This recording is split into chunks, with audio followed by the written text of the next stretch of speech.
Ok, então nossa aula de hoje vai ser sobre processos biológicos de remoção de amônia, visando aí o dimensionamento de sistemas de recirculação, tá? Esses processos, então, eles são normalmente realizados através de equipamentos chamados biofiltros, né? Por que biofiltros? Porque os biofiltros, eles juntam duas técnicas bastante importantes na área de saneamento de recuperação de águas residuárias, né? A primeira é que ele usa processos biológicos aeróbios para poder remover os nutrientes da água, e a segunda é que ele usa materiais suportes para adesão microbiana, e com isso você consegue aumentar a concentração celular dentro do equipamento, né? E aí você faz com que tenha mais micro-organismos capazes de consumir essa matéria orgânica basicamente nitrogenada, que é o que nos interessa, né? Não, a gente não está muito interessado em carbono, remoção de carbono, quando a gente usa um biofiltro para sistema de recirculação, e sim, a gente está interessado na conversão da amônia em nitrito e nitrato, tá? Então, a primeira coisa que vocês devem memorizar em relação aos biofiltros utilizados para a recirculação é que o foco deles é a remoção do nitrogênio da água, né? E qual nitrogênio? Especificamente o nitrogênio amoniacal, tá? Por que o nitrogênio amoniacal? Né? Quando a gente está num processo de recircular água oriunda de cultivos de peixes, né, ou de moluscos, mas em geral os dimensionamentos mais típicos são para peixes, a gente tem uma necessidade de controlar os níveis de amônia e de nitrito no sistema, porque em excesso eles são tóxicos para os animais. Vocês já, a essa altura aí do formato, né, do curso de vocês já sabem disso, né? E da onde vem esse nitrogênio amoniacal, que depois vira nitrito e que é tóxico, e o próprio nitrogênio amoniacal também é tóxico, né? Ele vem das excretas animais, então ele vem, né, a origem dele é fezes, urina, tá? Animais mortos que ficam no sistema, né? Então, principalmente por esses três motivos, né? E um motivo bem também interessante é ração não consumida, né? Essa ração não utilizada ou não consumida, ela, se não for removida da água, ela vai se transformar em matéria orgânica solúvel na água e vai se decompor ao passo de virar nitrogênio amoniacal, nitrito, né? A tendência é virar nitrogênio amoniacal na água. Um outro quesito bem interessante é que os animais, como vocês já sabem também, eles suportam uma pequena quantidade de nitrogênio amoniacal na água e de nitrito um pouquinho mais em termos de valores numéricos, mas eles conseguem suportar ainda mais uma concentração mais alta de nitrato. Então, é mais interessante a gente remover essa amônia e permitir com que essa água fique no sistema, se ela estiver num formato de nitrato, do que se ela estiver na forma de nitrogênio amoniacal. Então, esse é mais um motivo do porquê que a gente usa os biofiltros para fazer esse trabalho, tá? Esse nitrogênio acumulado, né, ele pode ser combatido, então, no sistema, por dois caminhos, né? O primeiro caminho é a gente usar de bactérias, que eu prefiro, né, na literatura a gente tem muito nome bactérias, mas eu gosto mais de usar a palavra micro-organismos. Por quê? Porque a gente sabe que no processo aeróbio de tratamento, né, nós não temos só bactérias, tá? Num processo aeróbio de tratamento de águas residuárias, nós temos outros seres aeróbios que também utilizam dessas substâncias orgânicas que estão na água, tá? Protozoários, rotíferos, e a gente se beneficia desse conhecimento, dessa ecologia, para fazer a nitrificação total dessa água. E o outro processo bastante utilizado é renovação de água, né? Como vocês bem sabem, nos fluxos abertos de cultivo, você justamente precisa trocar a água do sistema para lavar essa água residuária que foi formada pela adição da ração, pelas excretas dos animais em termos de fezes e urina, animais mortos que venham a estar no sistema, né? E aí a gente precisa, então, renovar a água para garantir que essa água que está em contato com os animais esteja isenta desses compostos aí tóxicos, tá? Aqui a gente tem uma foto bem impactante, né, de peixes mortos, né, coitadinho ali da pessoa que está ali, não deveria estar ali, né, de forma alguma, mas o propósito dessa imagem é realmente causar impacto, porque para sistemas de recirculação, um dos principais problemas na geração de amônia é justamente a quantidade, manter animais mortos nos tanques de cultivo. Tá? Então, quando a gente faz diagnóstico, por exemplo, da saúde de sistemas de recirculação, um dos focos que vocês devem ter é de observar se não está tendo acúmulo de animais mortos, seja em que estágio de vida for, né? Larva, juvenil, animal já de engorda. Tá? A ideia sempre de um sistema de RAS é sólido produzido, sólido removido. Então, isso é uma premissa, tá?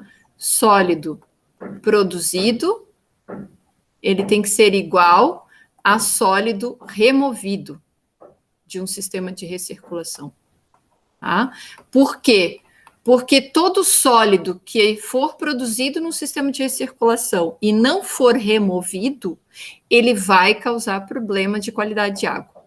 Tá? Ele vai causar problema de qualidade de água. Ele vai gerar carbono dissolvido, que consome oxigênio, ele vai gerar amônia, que é tóxico, vai gerar nitrito, que é mais tóxico ainda, ele vai mudar o padrão de pH, de alcalinidade, ou seja, ele vai desestabilizar a qualidade de água necessária para o bem-estar aí dos animais, né? Então, esse processo para a gente remover a amônia do sistema, ele é realizado pelos filtros biológicos, tá? Que a gente denomina, então, de nitrificação, que consiste na oxidação sucessiva de amônia em nitrito e depois de nitrito em nitrato. Então, veja que nós temos um passo a passo. A amônia, que está presente na água, ela precisa virar nitrito. Nitrito é o NO2. E depois ela precisa virar nitrato. Como é que isso acontece? Isso vai acontecer na presença de oxigênio, tá? E na presença de micro-organismos. Tá? E nessa etapa aqui também, tá? Oxigênio e micro-organismos. Né? Essa injeção de oxigênio, que normalmente a gente usa o ar, né? Ela é relativamente tranquila de ser feita, né? Você injeta ar ali no sistema, garante oxigênio. Mas os micro-organismos, você precisa formar uma colônia capaz de consumir a concentração de amônia que você deseja. Tá? Enquanto não formar a colônia capaz de se alimentar da amônia presente na água, você não vai ter essas etapas acontecendo. Tá? E um outro ponto importante, que daí, para quem gosta desse assunto, vai se deparar com um termo de cinética microbiana, né? O que é cinética microbiana? A cinética microbiana é o estudo da velocidade das reações microbianas, né? E aí, como isso é uma cadeia, nós vamos ver ali nos slides adiante, que dependem de micro-organismos diferentes, são espécies diferentes de micro-organismos que trabalham em equipe, cada um faz uma etapa, né? Cada um se alimenta de um composto. E eles precisam estar em harmonia e em quantidade suficiente no meio. Esse é o desafio. E um outro fator que nós já sabemos que é considerado um fator limitante é justamente a produção de nitrato. Tá? Então, formar uma colônia de consumidores de nitrato, de nitrito a nitrato, perdão, né, de nitrito a nitrato, é um desafio bastante considerável. Tá? Nós já sabemos fazer isso como engenheiros, como, né, biólogos, né, como, né, tanto o rol de profissionais que trabalham aí com nitrificação, sim, já sabemos, já conhecemos muita coisa a respeito de como fazer o confinamento, que eu gosto de usar esse nome, porque a nitrificação, ela acontece na natureza, né? Então, nós temos ali a nitrificação acontecendo o tempo inteiro, em todos os corpos d'água que são aeróbios, né? Que você tem presença de oxigênio dissolvido na água, né? Agora, como fazer essas etapas confinadas dentro de um tanque, eis o desafio, né? Então, o que a gente sabe até o momento? Que se a gente usar material suporte, né? Então, tudo isso aqui é chamado de material suporte. Por que suporte? Porque ele vai sustentar as colônias de bactérias, né? Tem muita gente que chama também de substrato, né?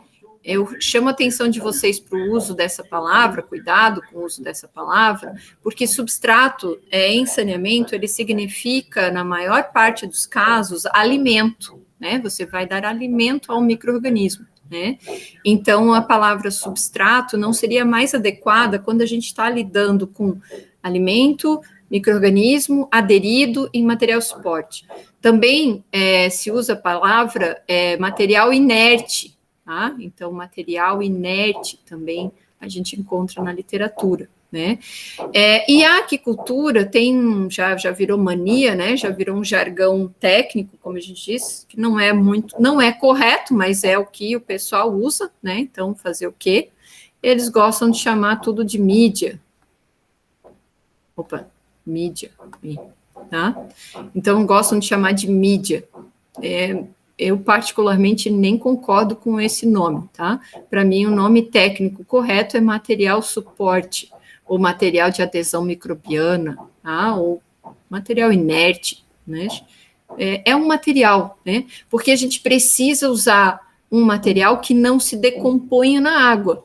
Se você usar um material que se decompõe na água, você já criou uma etapa de operação, que é de tempos em tempos, a hora que esse material se desestruturar, você tem que repor esse material, remover e repor. E aí, se o sistema for pequeno, né, num galpão de 100 metros quadrados, é relativamente tranquilo, olha que vai dar uma baita sujeira. Agora, se for uma fish farm, se for uma fábrica de peixe, com várias unidades, várias estufas ou vários galpões, você tem que ficar tirando todo esse material e repondo, você gera um passivo ambiental. Onde que você vai colocar esse resíduo, né? Então, são questões que a gente tem que levar em consideração também.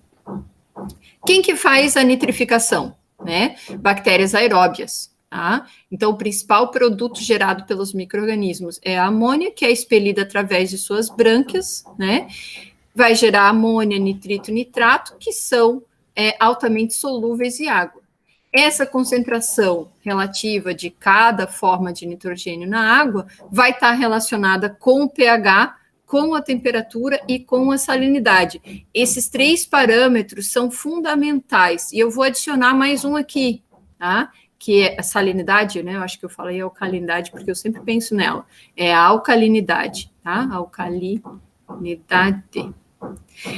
O monitoramento desses 4 parâmetros nos dá uma boa realidade do que está acontecendo no sistema, né, de recirculação. A concentração mínima de amônia tóxica na água varia de acordo com a espécie, tá? Mas indica um uso abaixo de 0,1, abaixo de 0,5. Isso aqui aqui é um número só para vocês terem um norte, mas é totalmente correlacionado aos estudos já publicados, estudos científicos, estudos técnicos de observação de grande tempo, né? Aos estudos acadêmicos, eu vou chamar aqui sim, tá? De observação das espécies criadas em sistemas de recirculação. né? Então, quem trabalha com pesquisa na área de cultivos em recirculação, normalmente tem 2 viés de estudos. O viés que eu gosto de adotar para mim, que é o viés da definição de equipamentos e a melhoria de formas de remoção de sólidos da água ou de decomposição desses sólidos pelas vias biológicas, né? Mas nós temos também o viés de manejo, de produtividade, de estudar em sistema de recirculação quantos animais a gente pode colocar por metro cúbico de água, para eles terem um adequado desempenho zootécnico, até quanto, em termos de qualidade de água, eles vão aceitar de cada um dos parâmetros físico-químicos importantes para que eles tenham desempenho zootécnico. Então, você acompanhar esses animais até a ausência de desempenho zootécnico, né, em vários experimentos, nos dá um norte bastante seguro de como que a gente deve cultivá-los na água. Então, a gente tem experimentos, por exemplo, que determina a quantidade de sólidos suspensos nos tanques de cultivo para garantir desempenho zootécnico. Por que é importante um estudo como esse? Porque com estudos como esses, nós conseguimos depois dimensionar o sistema necessário para remover os sólidos suspensos a partir daquele valor considerado limite para ter um adequado desempenho zootécnico. Nós vamos ter, por exemplo, experimentos que vão levar a espécie a conviver com concentrações tóxicas de amônia ou de nitrito, até a gente poder saber qual é o limite do desempenho zootécnico dessa espécie, e aí sim poder dimensionar os equipamentos na etapa seguinte. Da mesma forma com o nitrato, né? Aqui a gente vai aprender como a gente leva a amônia e o nitrito a nitrato, mas o nitrato em altas concentrações também é tóxico e também precisa ser removido da água num sistema de recirculação, né? Então, tudo isso a gente vai pensando. Como eu já falei, o nitrito é um processo intermediário, então, ok. Biofiltros são considerados bons de acordo com a capacidade de manter baixos esses níveis de nitrito no meio, né? A toxicidade provoca doenças, né? É bem complicado aí, então, ok, a gente precisa estar cuidando disso, né? O nitrato, então, é o produto final desse processo de nitrificação, ele é menos tóxico, né? Então, por isso a gente vai estudá-lo. Agora, é importante nesse slide aqui vocês também memorizarem o seguinte: não é porque a gente vai ter um biofiltro no sistema RAS que a gente tenha agora a capacidade de ter ausência de renovação de água, né? Por quê? Justamente porque os níveis de nitrato, com o passar do tempo, se você não trocar nada de água, eles também vão se acumulando e vão subindo no sistema, né? Então, alguma coisa de troca de água ainda é necessária, tá? Ainda é necessário. Deixa eu ver se tem um plim aqui, ok. Vou permitir. Voltando. Tá? Ainda é necessário. Então, é muito comum que, mesmo estando em recirculação, a gente tenha 5% de troca de água, 10% de troca de água, às vezes até 20% de troca de água. Por quê? Para poder manter baixos níveis de nitrato, né? Ou dentro dos limites aceitáveis. Bom, o que a literatura nos diz sobre quem são esses micro-organismos, né? Quem são os micro-organismos que fazem, então, a nitrificação? Na etapa de nitrificação, a gente tem as bactérias oxidadoras de amônia que vão converter em nitrito, tá? Nós temos muitas espécies de micro-organismos que trabalham com esse propósito. As mais comuns são as nitrossomonas, que foram as primeiras a serem descritas, tá? Os nitrococos, nitrospira, nitroglobule, nitrovírus e outros nomes que foram descobertos mais recentemente que nem começam com a palavra nitro, só para vocês terem uma ideia. Então, a gente tem hoje na literatura acadêmica uma série de micro-organismos que se sabe que fazem, que participam da nitrificação. E a outra etapa da nitrificação é a oxidação desse nitrito em nitrato, né? Comumente descrito na literatura pelas nitrobacters. Por quê? Porque foram as primeiras a serem identificadas, né? E também temos a nitrococos, nitrospira e outros micro-organismos. Num trabalho que eu orientei de sistema de recirculação para cultivo de tilápia, no biofiltro que foi operado, a gente nem encontrou em abundância, a gente encontrou, mas não era predominante, as nitrosomonas e as nitrobacter. A gente encontrou um outro nome, Dexa, qualquer coisa, começava com D, que eu não memorizei agora. Dentro dos biofiltros, então, essas bactérias, elas vão coexistir, como eu expliquei ali no início, tá? E aqui eu tenho que arrumar esse slide, porque é micro-organismo, agora tem um hífen aqui, né? Então, corrijam aí. Nós vamos ter também outros seres, né? As bactérias heterotróficas, os protozoários, os micrometazoas e outros seres, todos eles aeróbios, tá? Aeróbios. Por quê? Porque nós precisamos, então, de seres que usam oxigênio dissolvido, OD, tá? Na água, né? E trabalham, então, com a oxidação, né? Ok. Portanto, então, é necessário manter a menor quantidade possível de matéria orgânica no filtro, favorecendo o crescimento dessas bactérias nitrificantes e não de outros micro-organismos. Aqui cabe uma informação importante. Quanto mais matéria orgânica num formato de carbono, tá? Ou seja, a relação carbono-nitrogênio, ela precisa ser conhecida, observada e manipulada dentro dos biofiltros para que a gente tenha o favorecimento de bactérias nitrificantes sendo aumentadas ali dentro do biofiltro e não dos outros micro-organismos aeróbios, tá? Porque se tem aeróbios, porque se tem matéria orgânica, eles vão crescer, tá? Eles vão vindo na água, né? Não dá para dizer que é geração espontânea, porque não é, mas segue o princípio de que esses seres estão presentes na água, estão presentes no ar, e eles encontram ali dentro do biofiltro o meio ideal para se reproduzir, tá? Deixa eu só fazer uma pause aqui na explicação. Infelizmente, eu estou escutando barulho de picareta e furadeira. Se vocês acharem que está muito ruim para ouvir, me falem que eu interrompo a gravação e aí eu gravo isso em outro momento, tá? Tá tranquilo, professora. Tá tranquilo? Ai, que bom. Dá para escutar assim como se fosse um celular vibrando. Mas tá Ai, eu vou ter que me informar para ver se isso vai durar muito, porque daí eu vou ter que ir para outro lugar no horário da aula para dar aula para vocês. Mas que bom que dá para me ouvir, então. Qualquer coisa vocês me falam, tá? Bom, as bactérias nitrificantes, então, elas são capazes de se instalar em qualquer superfície. Essa é uma grande vantagem, tá? Elas são danadinhas para se aderirem, né? Elas têm uma grande tendência a formar biofilme, e eu vou explicar para vocês qual o conceito desse biofilme. Tá? Essa qualidade, então, do substrato para adesão microbiana, ela é muito importante. Então, fazem parte dos estudos acadêmicos a gente identificar materiais suportes adequados à formação de colônias microbianas que nos interessam, tá? Bom, eu fiz o meu mestrado nessa área, eu fiz o meu doutorado nessa área, em estudar cinética de reação microbiana, usando material suporte aderido, e estudando quais os micro-organismos que se aderiram nesse material suporte e que velocidade de reação a gente conseguia obter. Então, para mim, é um prato cheio, como eu gosto de brincar, né? Dizer que eu adoro estudar essa área.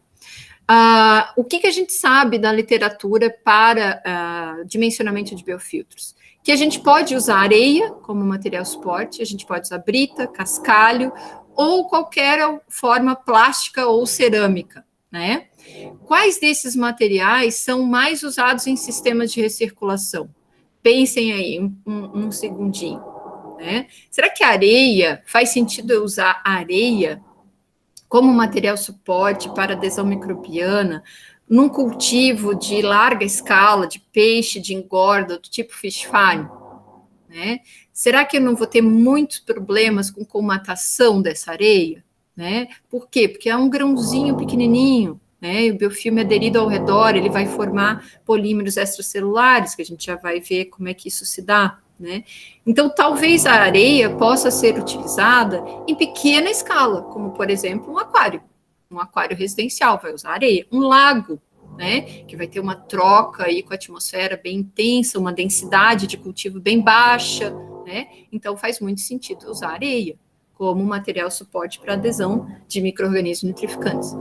A brita e o cascalho são materiais bastante interessantes, mas qual é a questão com eles? Eles ocupam espaço, né? Eles são muito volumétricos, tá? O tamanho da brita é grande. E aí, o que nos interessa é a adesão superficial. Então, a gente precisa de uma superfície livre para que os micro-organismos queiram formar as suas colônias. Agora, do que é feito esse interior aqui, é uma questão de durabilidade do material, né, de resistência mecânica ou de flutuabilidade, depende de como esse biofiltro vai ser dimensionado. Então, uma brita ou um cascalho, nós estamos falando de um material extremamente denso, né, que vai ter aí uma tendência a não se movimentar, a ficar no fundo desse tanque, né, que vai ocupar um grande espaço e pode não ser interessante. É usado? É usado. Em que situações? De repente, eu tenho um sistema de recirculação de viveiros escavados no solo, ou até mesmo viveiros escavados cobertos com geomembrana, em que eu tenho área disponível para fazer o meu biofiltro com brita e cascalho. Por quê? Porque é barato. É barato de comprar, é barato de usar. E tem área para isso, então eu posso usar, né? Não há essa questão do custo-benefício de qual material é o mais adequado, depende totalmente do sistema de cultivo adotado.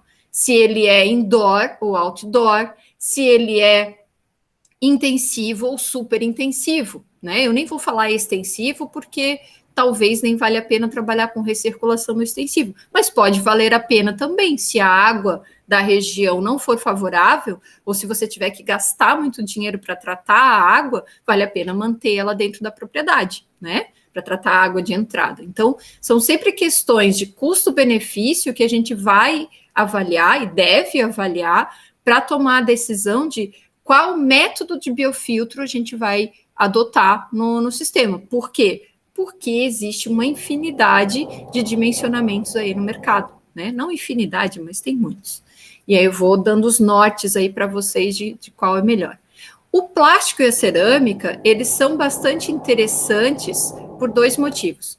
O plástico, achei que tinha uma foto ali de plástico, depois eu mostro uma foto. O plástico, ele tem um quesito bem importante, que é, você consegue dar a ele flutuabilidade,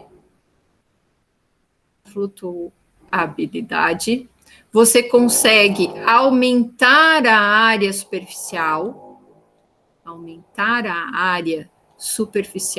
e aumentando a área superficial significa, na prática, e correlação direta com o aumento da quantidade de biofilme capaz de ficar retida no teu biofiltro. Então, isso é bem interessante para sistemas super intensivos, né?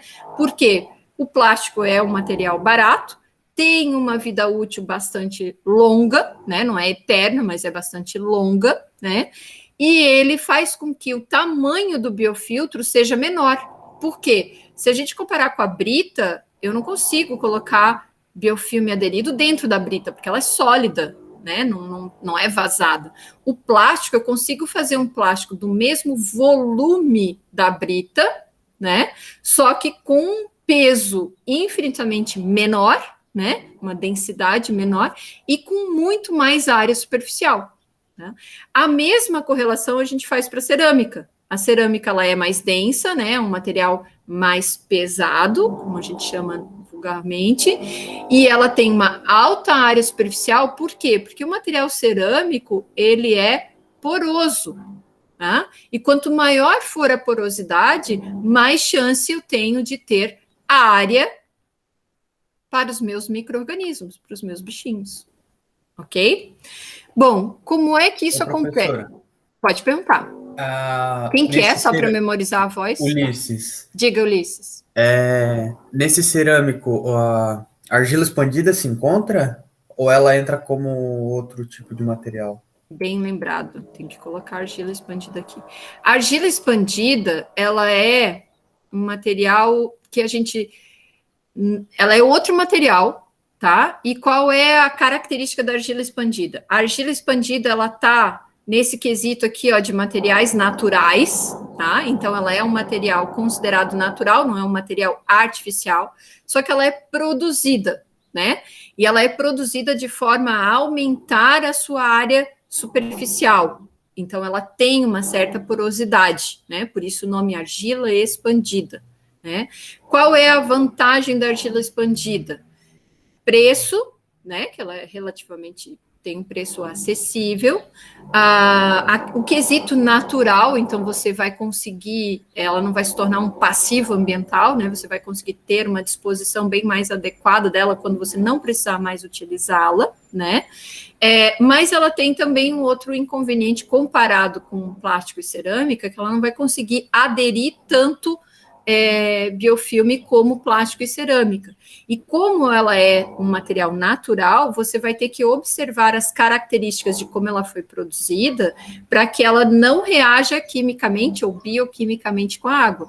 Então, num sistema de cultivo light, vamos dizer assim, em recirculação, não dá para a professora, não pode usar essa palavra, mas eu gosto de brincar com vocês. Então, num sistema de cultivo mais natural, pensa assim, uma piscina natural, um lago, né, em que você vai ter uma densidade pequena de peixes, que o teu objetivo não é produzir peixe para colocar na mesa do consumidor.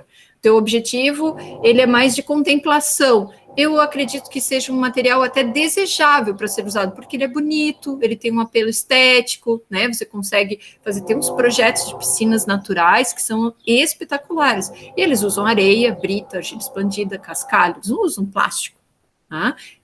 Então, é um outro viés, é um material que é usado, tem formação de colônia microbiana ali, tem a sua eficiência, mas tem as suas limitações no quesito de quanto de micro-organismo a gente consegue aderir nesse material, tá? Um cuidado que posso falar desde já para vocês, quando a gente for dimensionar filtro biológico, nós temos que levar em consideração os estudos científicos que tem para aquela espécie, para aquele formato de material suporte e para aquele formato de biofiltro. Por exemplo, nós vamos ver ali filtro percolador e o MBBR. Um MBBR, ele tem requisitos de projetos que são bastante rígidos do ponto de vista de fluxo de água. Por isso eu gosto de falar para vocês de fluxo, de plug flow, de batelada, de mistura completa, antes da gente entrar em dimensionamentos. Porque cada modelo de biofiltro, ele vai seguir um padrão, e aí, para aquele tipo de biofiltro, você tem um rol de materiais suportes que podem ser utilizados e outros não podem ser utilizados, tá? Então, vou só dar um spoiler aqui para vocês. MBBR, trabalhar com argila expandida, você vai destruir o material, não vai dar. Né? Ele vai se desmanchar em, não sei se dura um ano, tá?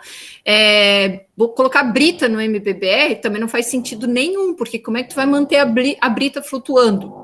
Então não dá, né? Cascalho, pior ainda, cascalho é mais pesado do que a brita, então também não dá, né? Então um MBBR, que é um modelo de biofiltro bastante utilizado, eu posso trabalhar com qualquer material suporte, desde que, e aí os pré-requisitos são muito importantes. Quais são eles? Alta área superficial e densidade similar à densidade da água, não precisa ser igual, mas ela tem que estar levemente superior à densidade da água para que ela tenha, sem ter aeração, uma tendência a ir para o fundo, mas com a aeração ela se mantém na coluna líquida. E aí a gente entra nos plásticos de cabeça nesse quesito. Por quê? Porque os plásticos podem ser confeccionados com diferentes densidades. Então fiquem atentos. Quando comprar uma peça plástica para adesão microbiana, vocês têm que conhecer a densidade dessa peça plástica. Tá? Senão o projeto pode dar errado. Ô, professora, pode tem perguntar. Outra pergunta. A primeira é, o que faz a bactéria se aderir? O que é? É a mucilagem? Sei lá, não sei o que tem na bactéria. E a segunda é, que tipo de plástico? Porque é um polímero, a gente tem diversos. Todos funcionam ou é um específico? Ótimo, vou responder suas perguntas agora nos próximos slides, tá? O tipo de plástico eu já posso adiantar, porque eu sei que eu não botei um slide sobre isso. Os polímeros que podem ser usados para adesão microbiana são polímeros considerados inertes, tá? Então, são polímeros que não tem que em contato com águas mais ácidas ou mais alcalinas, e a gente tem variação de pH na água, a gente tem variação de alcalinidade, tá? A gente tem presença de matéria orgânica, então o fabricante ele precisa testar o material dele quanto às interferências com essas substâncias, com essas variações de qualidade de água. Inclusive salinidade, tá? Porque a salinidade também faz com que altere aí os compostos desse material. Então, ele não pode solubilizar nada na água, né? Então, em geral, os polímeros chamados PP ou polietileno de alta densidade, esse tipo de material não causa reação. E as empresas estão muito atentas a isso, principalmente as que já estão focadas no mercado aquícola, né? Elas dificilmente vão lançar um material, uma empresa séria, né? Seja ela nacional ou internacional. Dificilmente vão lançar um material no mercado sem fazer testes com esses materiais, tá?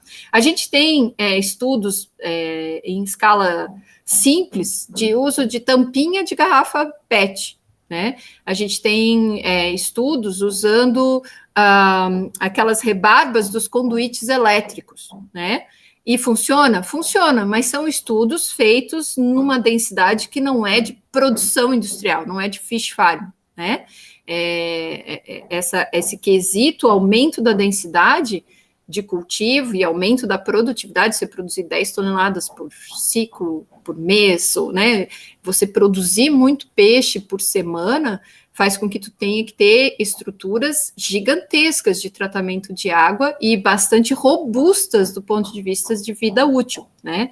Então, a gente não vai comprar um material feito pelo, né, o Zé Ninguém da esquina, que nem fez nenhum estudo científico quanto à solubilidade de compostos tóxicos na água. A gente vai comprar um material que tenha procedência, que tenha selo de qualidade, tá? No quesito formação de biofilme, nós temos que seguir alguns passos que nós vamos ver aqui adiante. Então, uma coisa bem importante da gente ter em mente, né, porque que tem essa equação aí, que ela é super antiga, tá? Foi descrita já há bastante tempo, tem décadas na literatura, que é a equação bioquímica da conversão, né, do nitrogênio amoniacal em nitrito. Tá? O que é importante vocês se atentarem aqui? Olha só, aqui, né, se vocês lembrarem lá de química, é como se tivesse o número 1, né, na frente do NH4+ aqui. Então, para cada molécula de NH4, eu preciso de 1,5 molécula de oxigênio na água, né? E aí eu vou ter, então, a conversão pelas bactérias aí nitritantes, né, que formadoras de nitrito, do NO2, gerando água e gerando H+, né? H+ e água. Presta atenção nesse H+ aqui, ó, né? O que faz a liberação de H+ na água, né? Então, se vocês lembrarem, né, todo ácido, ele começa com H qualquer coisa, né? H2S, H2PO4, todo ácido começa com H. E, então, significa que essa etapa de formação de nitrito tem uma tendência a acidificar a água, tá? Acidificação. Falar e escrever ao mesmo tempo não dá muito certo, né? Acidificação. Letra horrível da professora. Tá? Então, só nessa etapa, eu preciso garantir mais oxigênio, né? E preciso ficar atento à acidificação. O que a acidificação provoca na água? Ela provoca queda de pH e provoca queda de alcalinidade, vai consumindo o efeito tampão, né? E a etapa seguinte é a utilização dessa molécula de nitrito por outro grupo, por outras espécies microbianas, para formar o nitrato, que é o nosso foco ao projetar o biofiltro, tá? Nós queremos isso aqui, queremos o nitrato. E aqui a gente precisa um pouquinho menos de oxigênio, mas também precisa, né, de oxigênio. Então, nós temos aí algumas dicas extremamente importantes na operação e no dimensionamento de biofiltros. Nós temos que ter oxigênio dissolvido na água em concentrações adequadas. Pensem aí, se alguém souber o valor, pode me dizer. Mas qual seria essa concentração de oxigênio dissolvido mínima para a gente garantir nitrificação? Só olhando aí as equações, né? Ou se vocês, né, virem, qual seria a alcalinidade mínima necessária para eu não interromper esse processo de nitrificação, para eu garantir que eu tenha efeito tampão, de neutralizar esses ácidos formados na etapa de nitritação, né? Então, são coisas importantes a serem estudadas, tá? Como é que a gente faz o cálculo, né, e vocês vão pesquisar na literatura, da taxa de remoção, então, dessa amônia, né? Então, quando a gente fala de cinética de reação microbiana, a gente está sempre numa variação dessa equação aqui. Essa equação é uma equação clássica que foi descrita inicialmente por Monod, mas ela vem sofrendo modificações e adaptações, é uma modelagem, né, uma modelagem matemática, que nos ajuda a determinar quantos gramas a gente consegue remover de substrato por metro quadrado por dia. Tá? Então, esse R aqui que nos interessa, né, saber quantas gramas de amônia a gente consegue remover por metro quadrado por dia, ele vem de estudos cinéticos nos quais se descobriram a concentração, a taxa máxima de remoção, tá? Se descobriram também a constante de saturação, que é uma constante específica determinada em experimentos científicos, né? E aí você tem lá a quantidade de substrato limitante no meio líquido, né? No nosso caso aí pode ser o nitrito, que é normalmente a etapa limitante, ou às vezes até o oxigênio dissolvido, e aí a gente consegue determinar qual é a taxa de remoção. Por que eu apresento essa equação para vocês e ela é importante? Porque esses parâmetros aqui, que são parâmetros que vêm da literatura, tá? E eles são determinados para um tipo de material suporte, para uma espécie ou para uma colônia de espécies de micro-organismo. Então, a gente tem que ter cuidado ao generalizar essas informações para todos os tipos de biofiltros. Por quê? Porque não é verdade, né? A gente está agora com um processo de estudos de nitrificação em MBBR, usando peças plásticas, né, numa determinada área superficial. Dimensionamos os bioreatores considerando tempo de detenção hidráulica, vazão de entrada e consequentemente, vazão de saída. E nós vamos estudar a cinética da remoção da amônia e do nitrito para uma determinada condição de cultivo, né?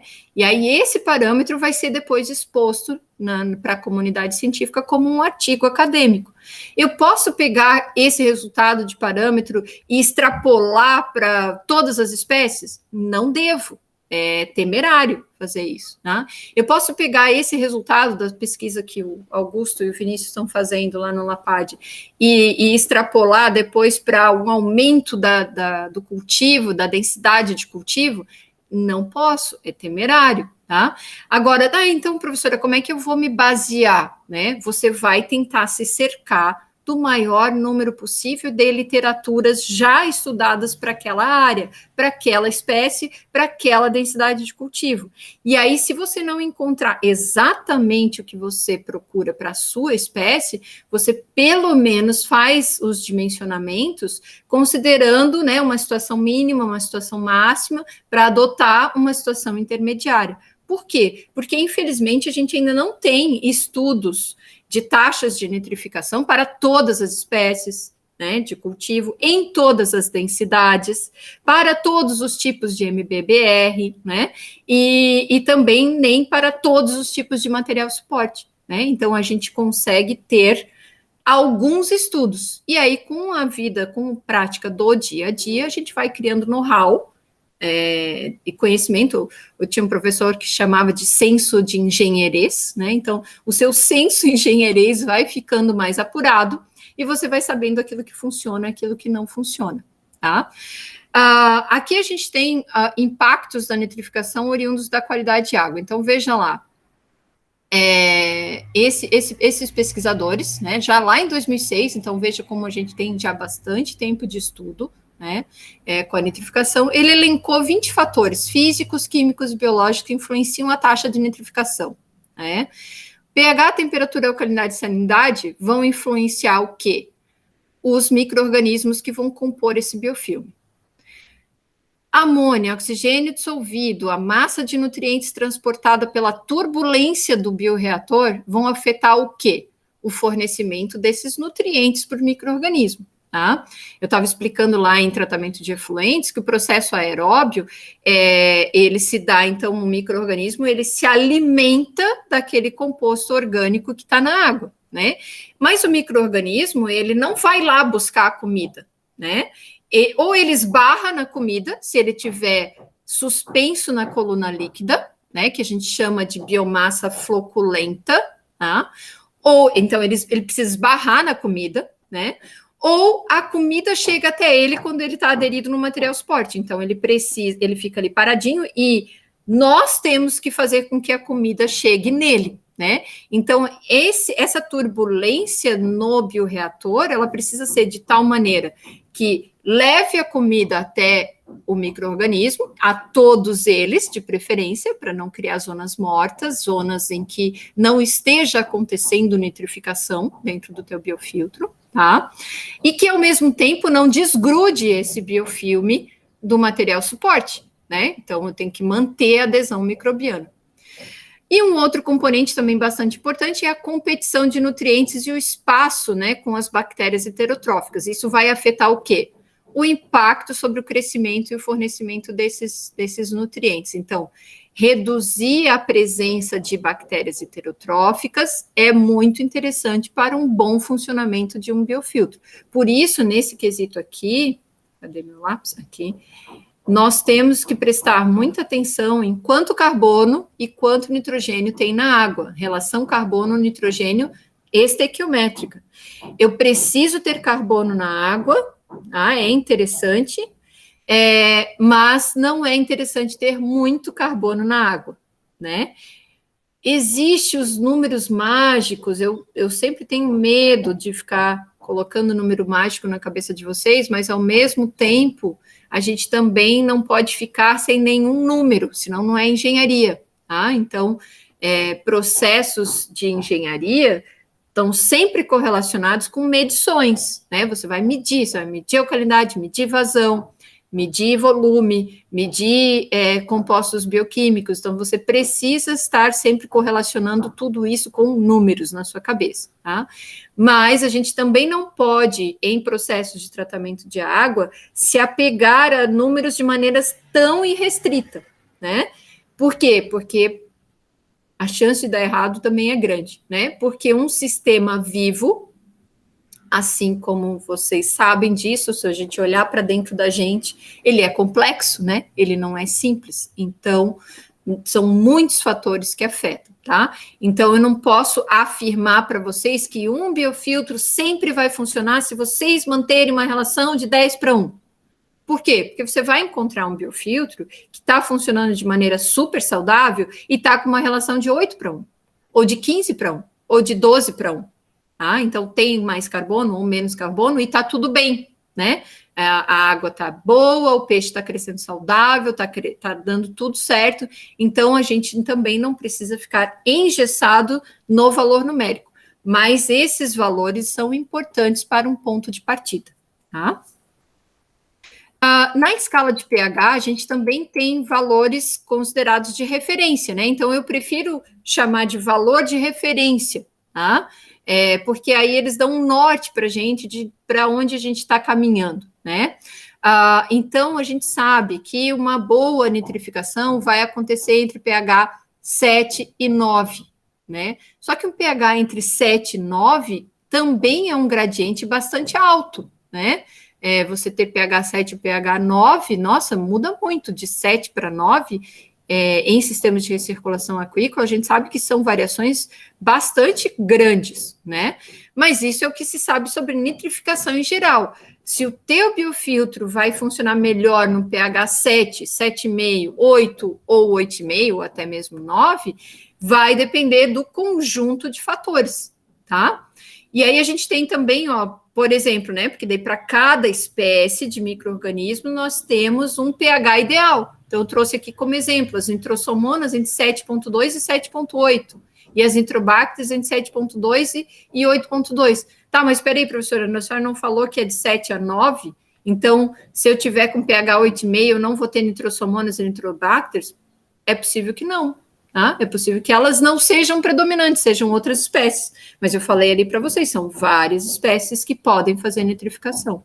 Tá? A temperatura também é aquele valor de referência que a gente fica bem feliz, né? Tipo, não diz nada com coisa nenhuma. Por quê? Porque a nitrificação, ela acontece num gradiente de temperatura bastante amplo. Entre 14 e 27 graus, meu Deus do céu, pode acontecer qualquer coisa ali. Tá?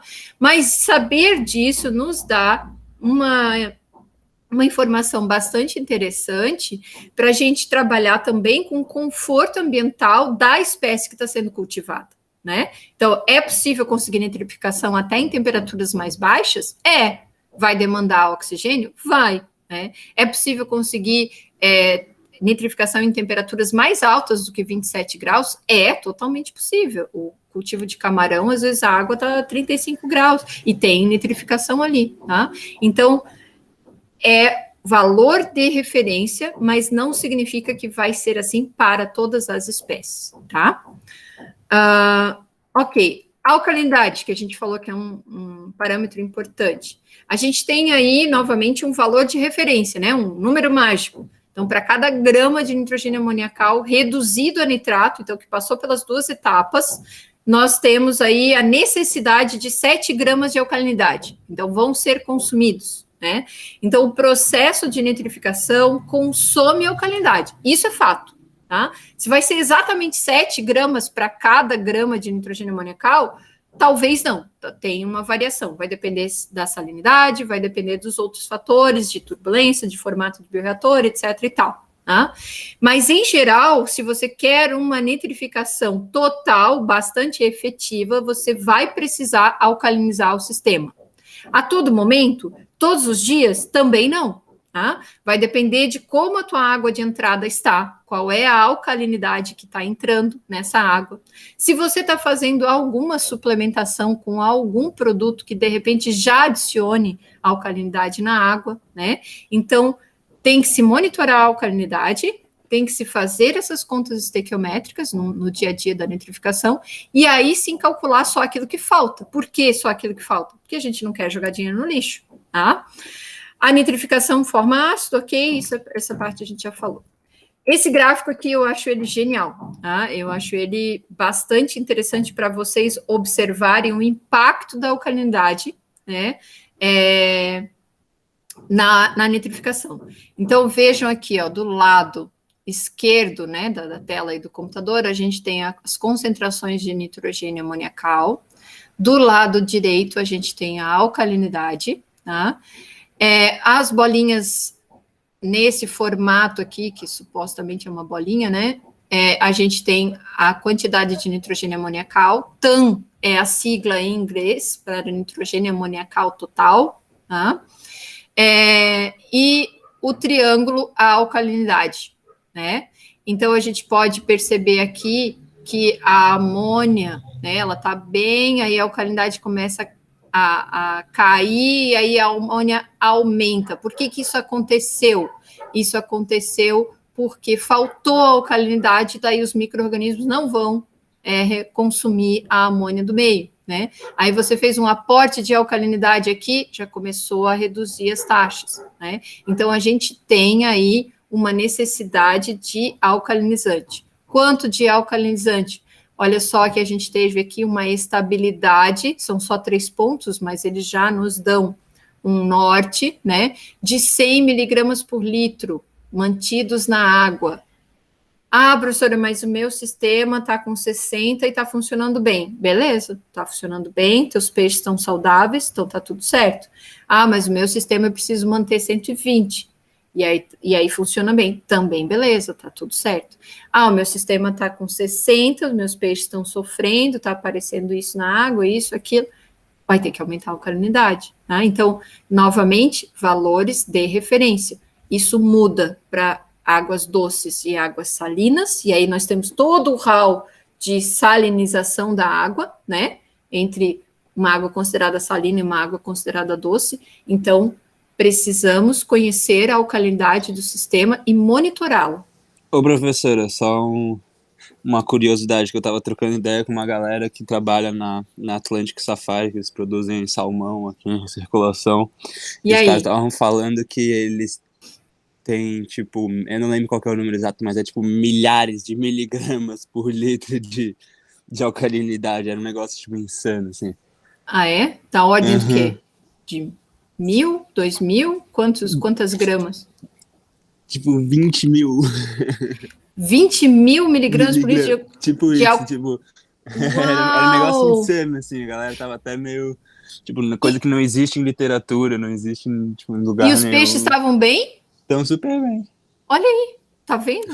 Aí você pega um valor de literatura aqui, ó, o que você faz com isso? Joga no lixo, né? Entenderam? Entenderam como são valores de referência, né? E aí, ok, vamos explorar essa questão. Tu sabe em que temperatura esse cultivo está sendo feito? Se não souber, não tem problema. De 17, eu acho, não lembro. Temperaturas mais baixas, tá? É. Densidade de cultivo, qual tipo de alcalinizante, nem precisa responder, mas só para alimentar a curiosidade de vocês, né? Como é que os peixes chegam e conseguem conviver com essa alcalinidade tão alta e ainda ficar bem, né? Qual é o pH dessa água, né? São tudo curiosidades que vão alimentar para a gente ir criando esse bom senso, né? Mas realmente é um valor estranho. Eu até pensaria em verificar o método que está sendo calculada a alcalinidade, né?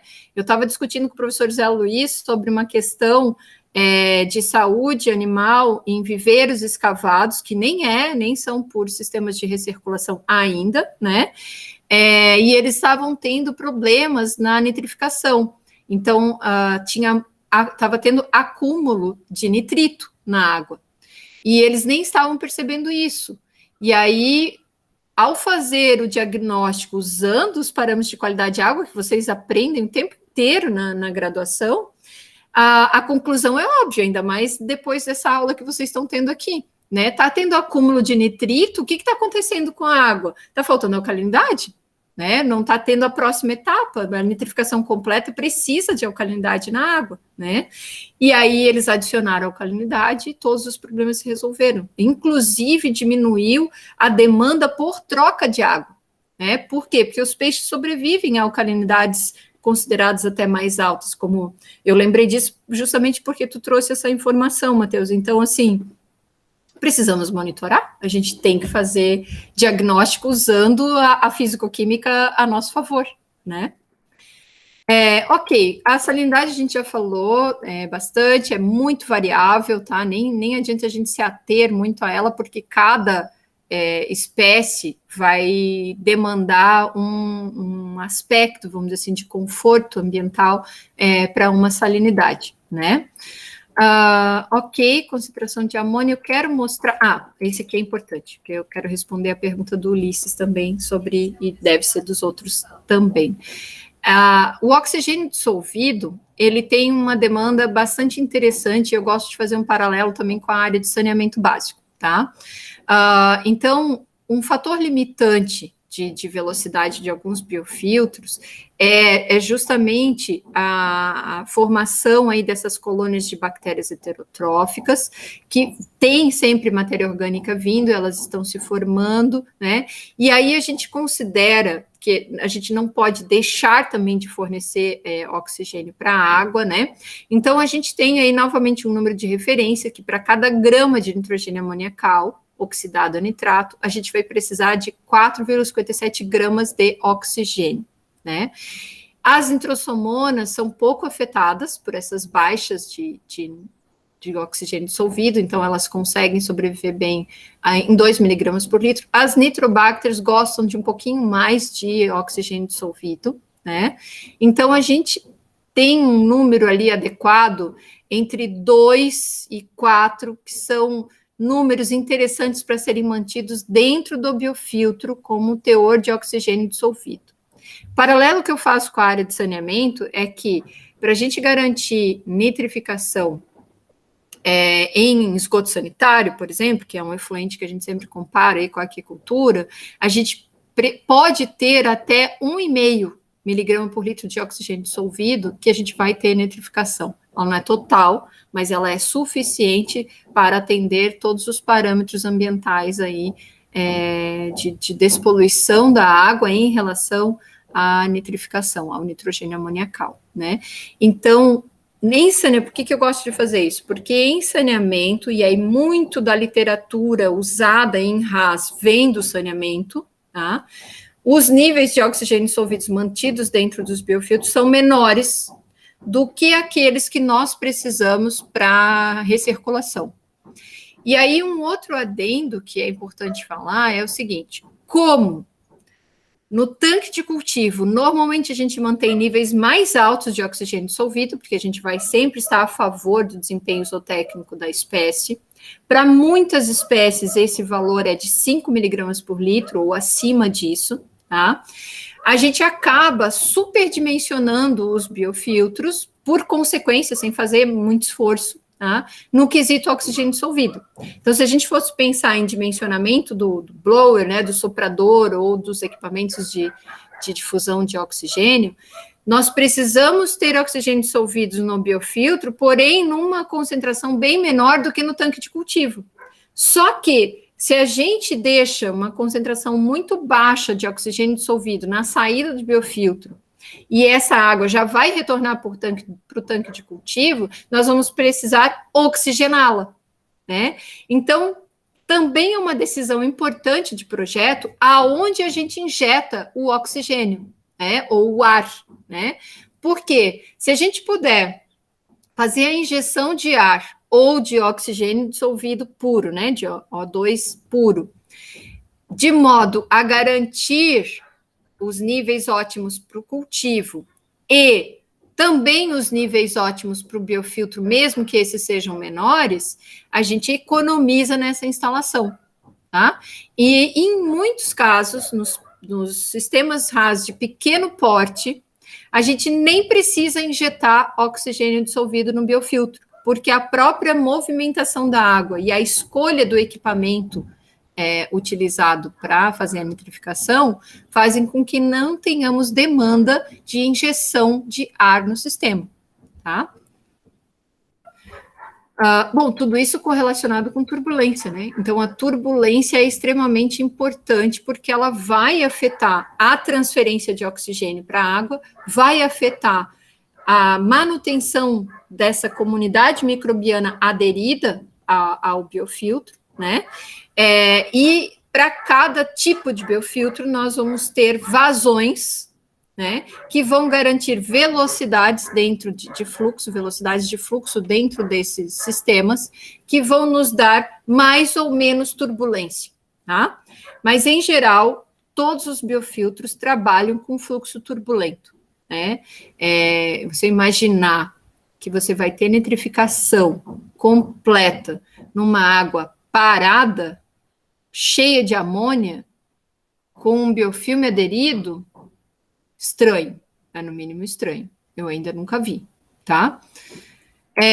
E aí eu vou agora responder a pergunta do Ulisses, que deve ser a pergunta de todos, tá? Como é que se dá a formação dessas colônias de micro-organismos, né? Essa imagem é uma imagem bastante didática, né? Uma imagem bem ilustrativa. Como é que vocês devem interpretar essa imagem? Imaginem que essa plataforma begezinha aqui é a superfície do nosso material spot, tá? A superfície do plástico, do cerâmica, da argila expandida, da areia, etc e tal, né? Da casca de ostra até, que também é utilizada, bambu, também é utilizado bambu, né? A criatividade humana é um negócio, assim, espetacular. Num primeiro momento, nós temos uma etapa que a gente chama de ligação, que é a adesão de um pequeno número de células a uma superfície sólida apropriada. Muita informação técnica nisso aqui, superfície sólida apropriada. Nós temos superfícies que repelem a adesão microbiana e superfícies que atraem a adesão microbiana. E nós temos na literatura vários estudos que demonstram que algumas espécies, aliás, vou falar diferente, que as espécies preferem uma ou outra superfície. Ou seja, o que eu quero dizer com isso? Que se a gente pensar em velocidade da formação da colônia do micro-organismo, cada material suporte vai ter a sua velocidade de adesão inicial desses micro-organismos. Pelo quê? Por conta da característica apropriada da superfície.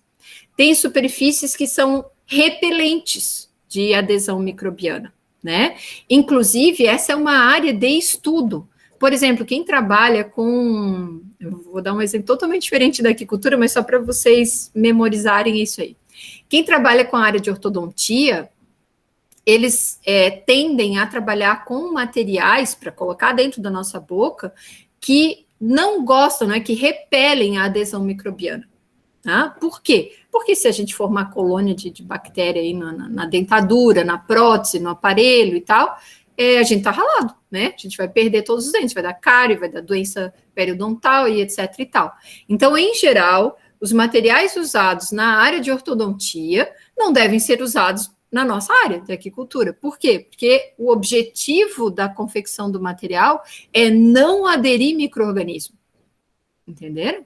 Porque eles não querem, né? Quanto mais tempo a gente puder evitar a adesão microbiana, melhor, né? Você trabalhar com materiais da construção civil que tenham qualquer tipo de camada repelente de micro-organismo. Por exemplo, pega aquelas telas de tanque-rede, de cultivo, que recebem tratamento para impedir a adesão de Fowling. Você acha que isso vai ser um material interessante para colocar dentro do biofilme, do biofiltro? Não vai. Talvez você possa estudar ele num sentido de, ok, eu aumento o tempo para a formação da colônia, mas ao mesmo tempo eu estou recuperando o material e fazendo com que ele não torne um passivo ambiental. Aí é outro viés, né? Aí é outro viés. Mas se a gente quer um material otimizado para adesão microbiana, nós vamos estar utilizando materiais que foram estudados e que já temos informação para favorecer essa primeira etapa de ligação, porque essa é tipo o casal que se apaixona, né? É uma interação de micro-organismo com superfície apropriada. Ok. Depois que isso aconteceu, nós temos uma segunda etapa de formação desse biofilme, que é a colonização.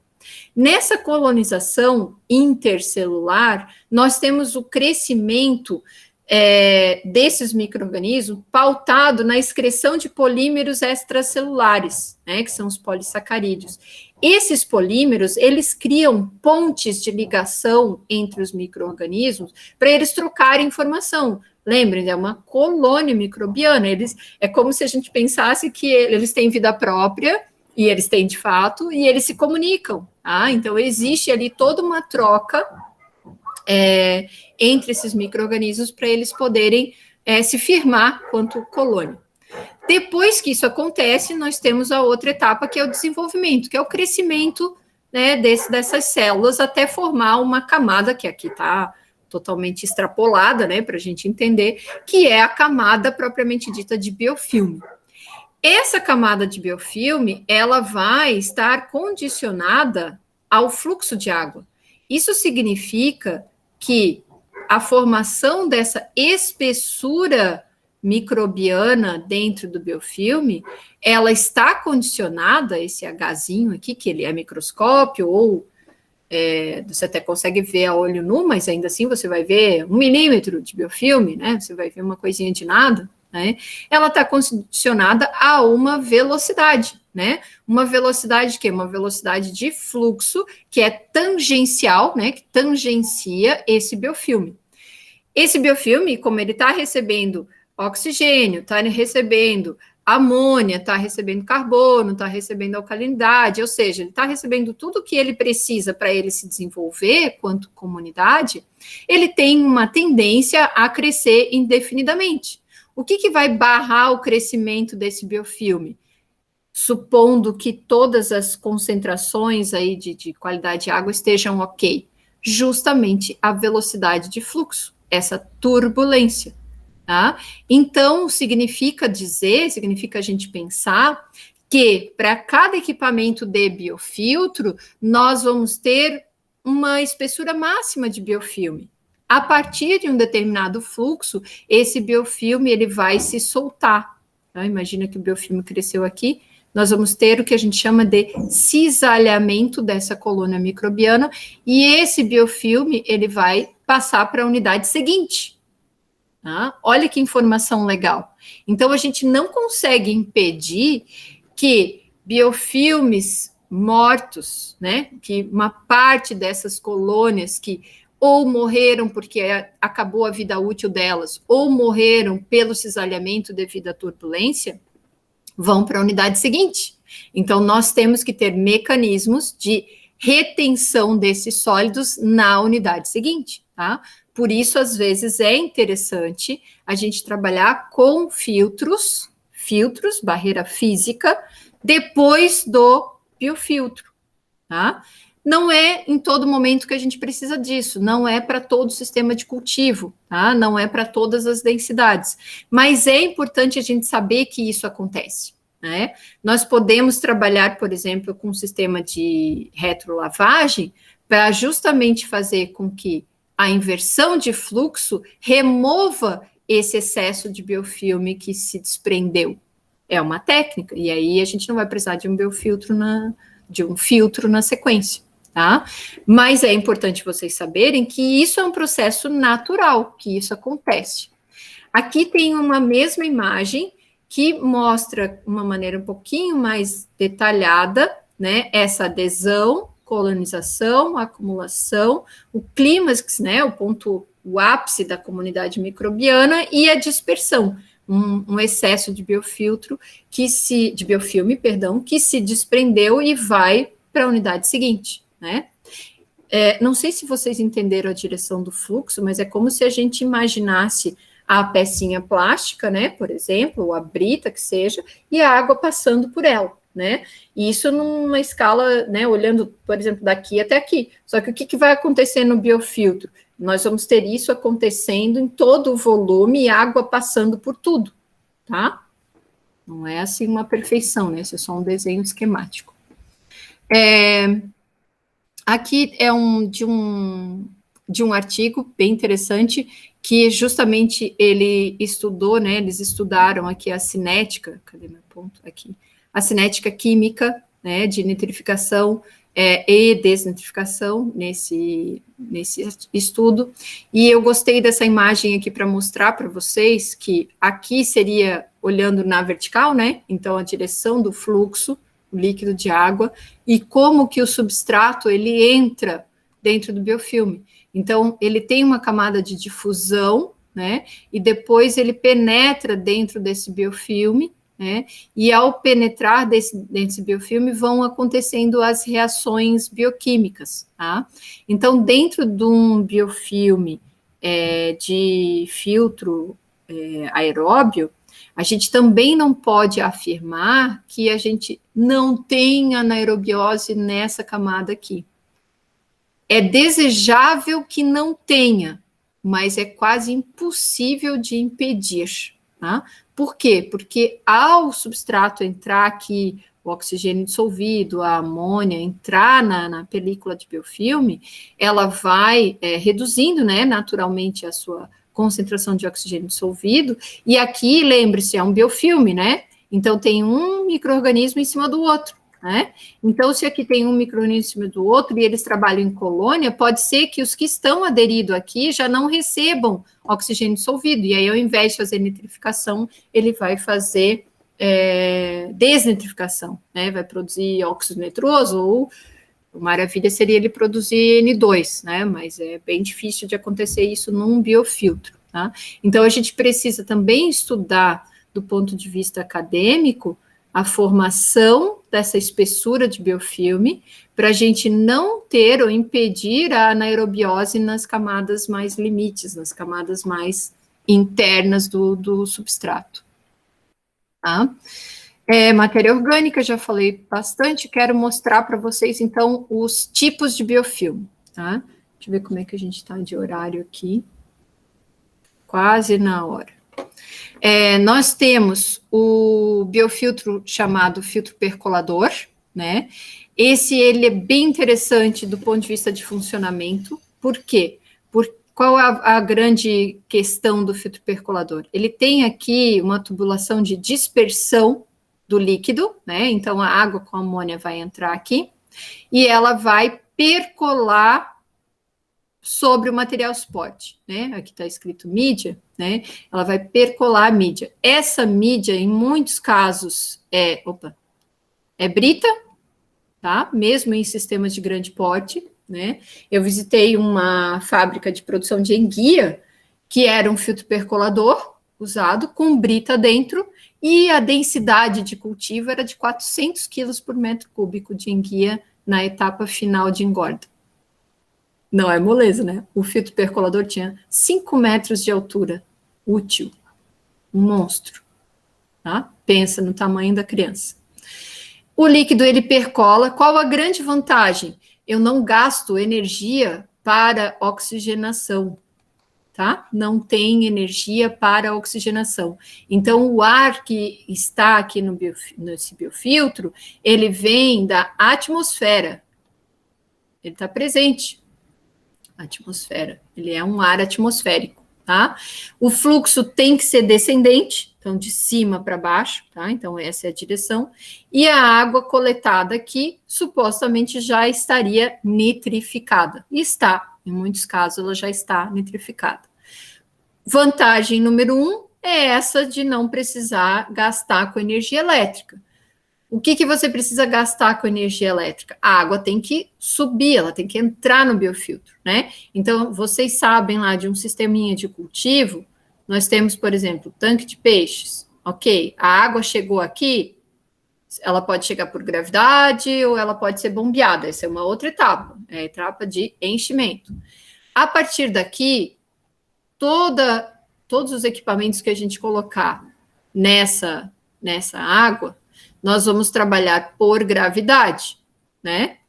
E aí, depois, essa água vai descendo, descendo, descendo. Para ela voltar, nós somos obrigados a fazer um sistema de bombeamento e aí devolver a água para o sistema, tá? Então, quanto mais eu gastar com perda de carga aqui, né, em termos de alturas, maior vai ser meu custo de recalque. Né? E recalcar a água, recalque. Tá? Recalcar a água demanda energia elétrica. E energia elétrica é um dos quesitos, né? Um dos fatores limitantes de maior custo de operação de um sistema de recirculação.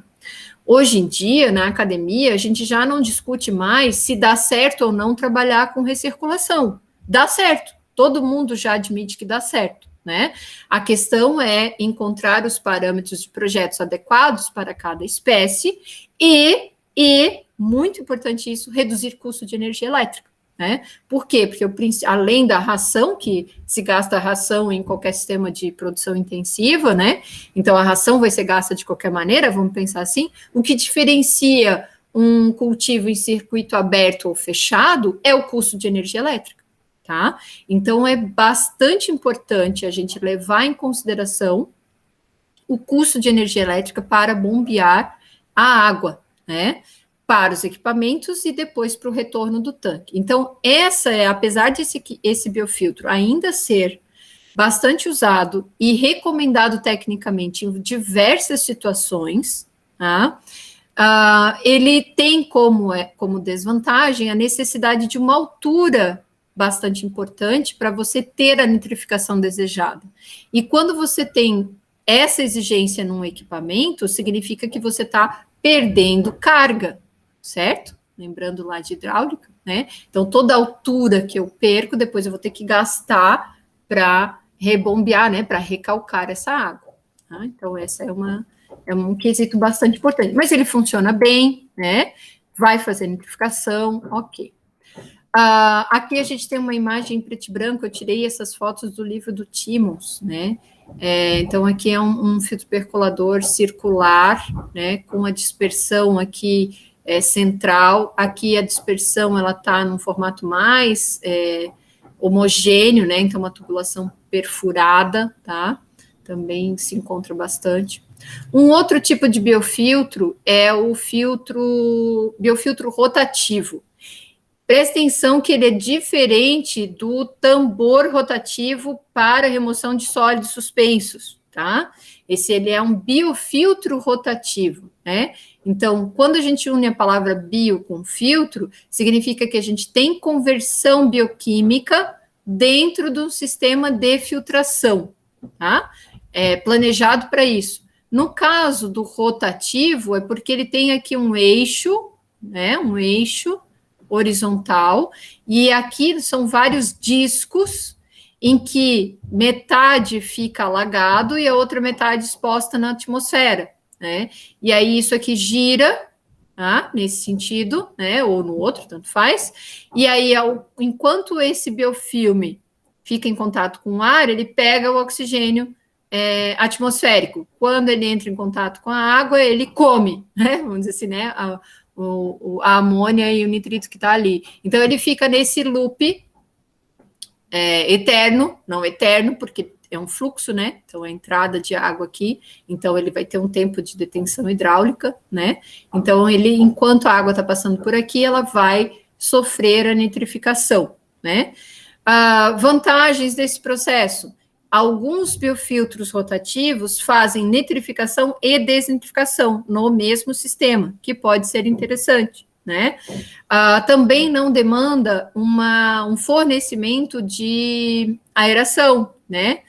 Até tem, tá? Tem os sistemas híbridos, né? Que a gente vai ver, professor, eu vi um biofiltro rotativo e aí eles injetavam oxigênio aqui no fundo do tanque. Existe isso? Existe. É eficiente? Com certeza, aumenta a eficiência de nitrificação. Tá?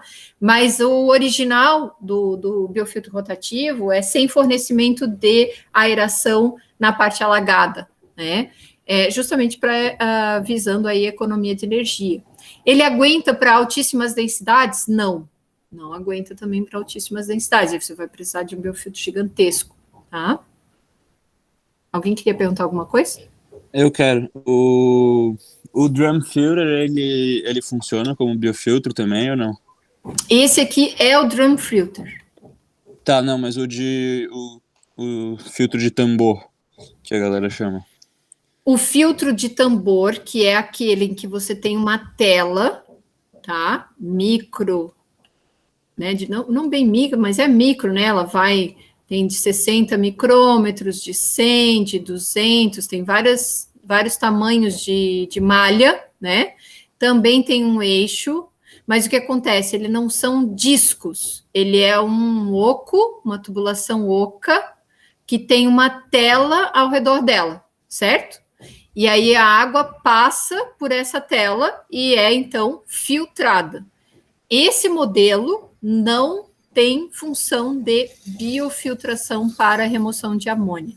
Esse modelo, ele tem a função técnica de remover sólidos suspensos totais.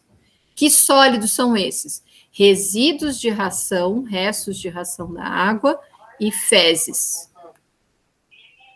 Entendeu? Tá. É porque eu tava conversando com meu padrasto, que ele trabalhava numa fazenda no Panamá, e eles usavam isso para tratar a água antes de entrar no tanque. Então, acho que também não serve também para remover tipo, partículas de areia, esse tipo de coisa. Isso, exatamente. Pensa num tamanho de partícula, tenta visualizar com a sua mão, né? Uma partícula que tenha, por exemplo, 61 micrômetros, né? Olha quão pequenininho é isso, né? Então, é bem importante que essas partículas sejam removidas, porque um micro-organismo, um micro-organismo nitrificante, por exemplo, ele tem 3 micrômetros, né? 5 micrômetros, tá? 10 no máximo. Como é que ele vai comer uma partícula de 60? Entendeu? Ele não come.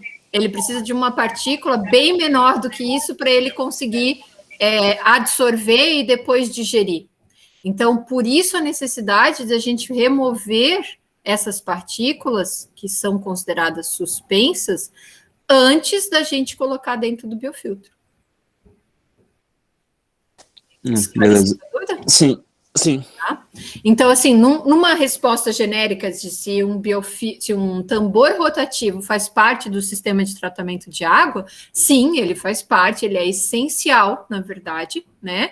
Fundamental. Em todas as situações? Não necessariamente em todas as situações. Eu posso trabalhar só com decantador físico, por exemplo, né? E já depois passar por um biofiltro, né? E não ter a necessidade de um tambor rotativo. Mas isso vai depender de quantos sólidos suspensos eu vou ter na água.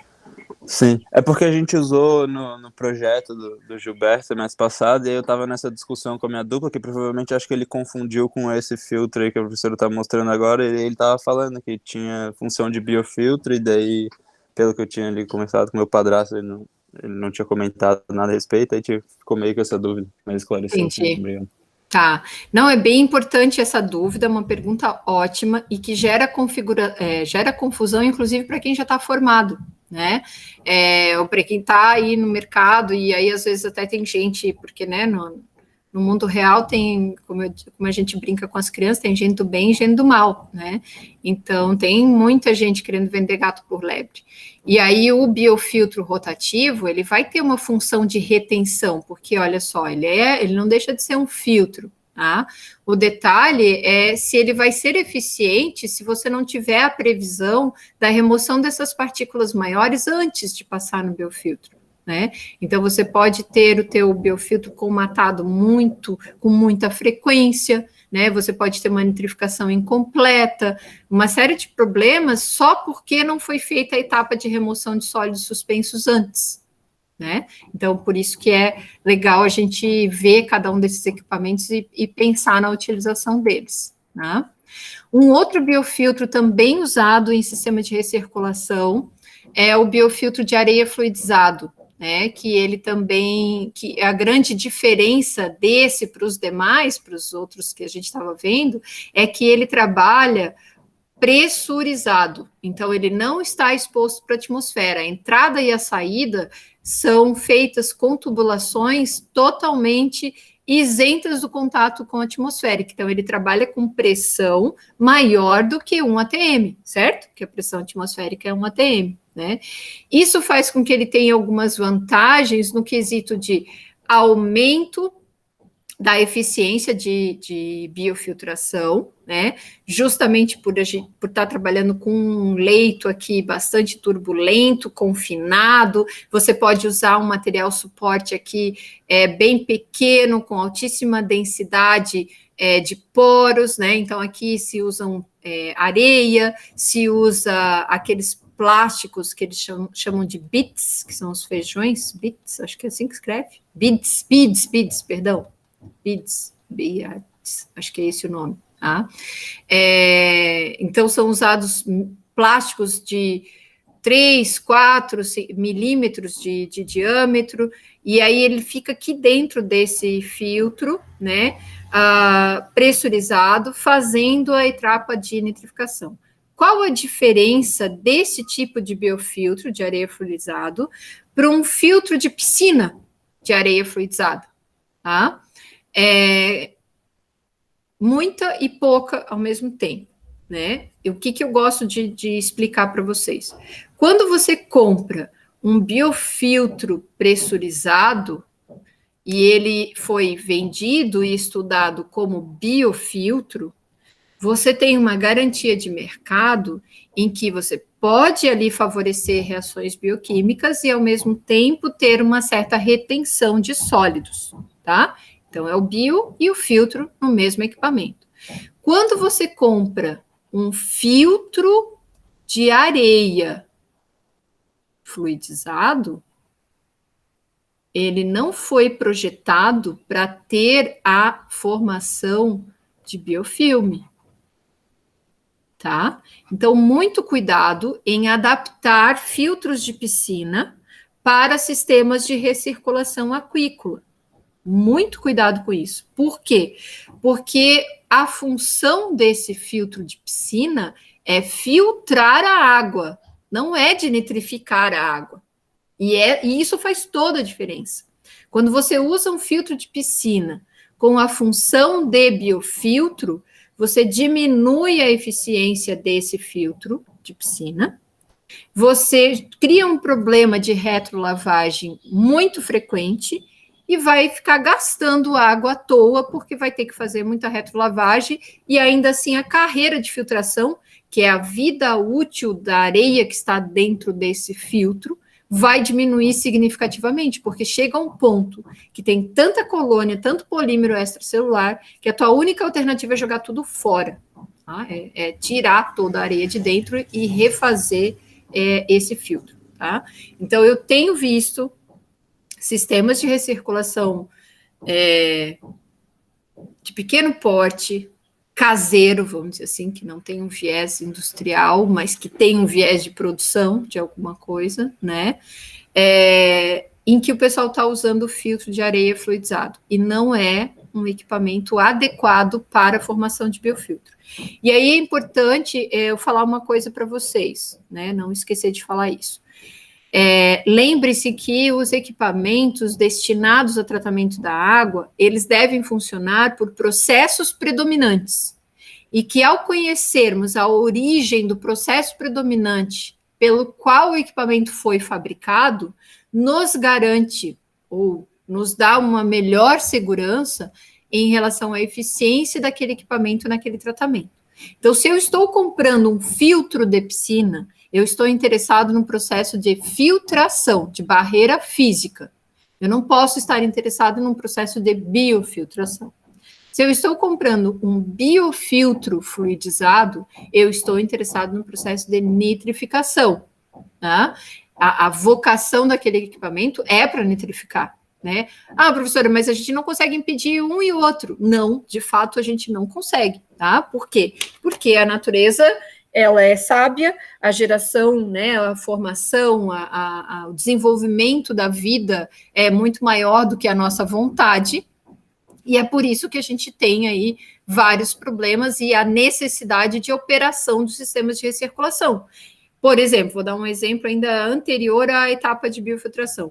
Um decantador físico que serve para remover sólidos sedimentáveis da tua unidade de cultivo, você não consegue impedir que haja formação de biofilme nas paredes do decantador.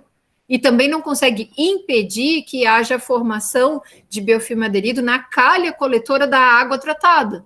Né? Não tem como impedir isso. O que tem como fazer é evitar que isso aconteça de maneira tão rápida, tá? Mexendo na vazão, na velocidade de água, adequando o funcionamento hidráulico do teu decantador para que ele não te dê tanto trabalho de limpeza. Mas a limpeza, ela é necessária e desejável. Por quê? Porque o processo predominante num decantador tem que ser a remoção de sólidos mais densos que a água, e não de sólidos que estão na camada floculenta. Tá? Os sólidos que estão na camada floculenta a gente vai remover com um filtro de tambor, ou com um filtro de areia, ou com biofiltros projetados para essa retenção e degradação, que é a função de um biofiltro. Tá? Então, ele retém e degrada. Por que ele retém e degrada? Retém por conta da barreira física, das peças que vão estar ali, do material suporte que vai estar ali naquele equipamento, né? E degrada porque a gente vai converter amônia em nitrato, que é o nosso foco de interesse, tá? Bom. Ô, professora. Pode perguntar. Essa areia aí é diferente, né? Uma areia, não é areia, né? É uma areia diferente, é uma areia diferente. Tá, isso tem algum porquê? Tem algum porquê.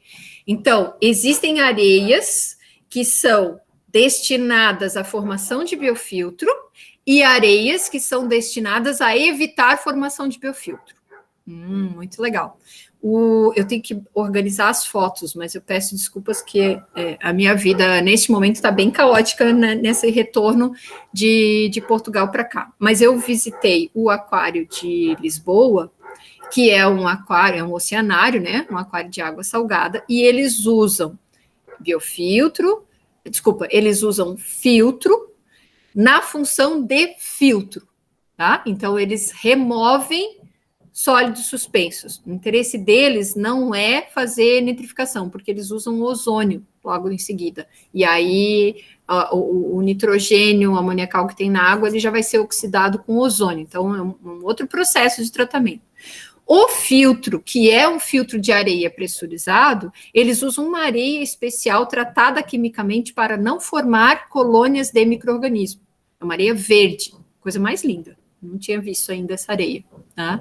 Eles trazem lá, tem um fabricante do Reino Unido que produz essa areia, vende pelo mundo todo, e aí eles trabalham com essa areia. Então, veja, uma areia que foi beneficiada de modo a evitar, claro que não dá para evitar forever, né? Então, tem uma carreira de filtração, tem uma demanda de retrolavagem, a retrolavagem, no caso lá do oceanário, é feita todos os dias, né? Então, é processo predominante, né? Então, o que eles querem? Eles querem filtração desses sólidos suspensos.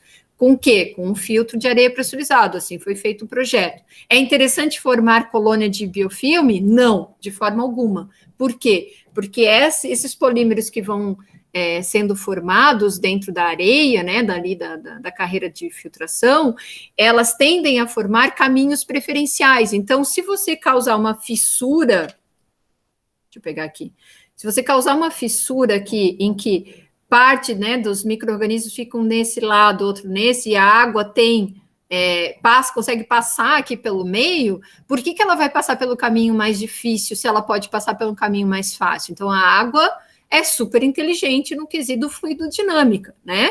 Eu gosto de brincar que ela é muito mais inteligente que nós. Então, a gente que tem que prever os problemas, se eu quero que a água passe por entre esse material suporte, eu não posso facilitar para ela para ter um caminho, uma brecha, né? E é justamente aí que os filtros de areias dão problema, porque com o tempo eles formam esses caminhos preferenciais por conta da gente não conseguir impedir que haja adesão microbiana.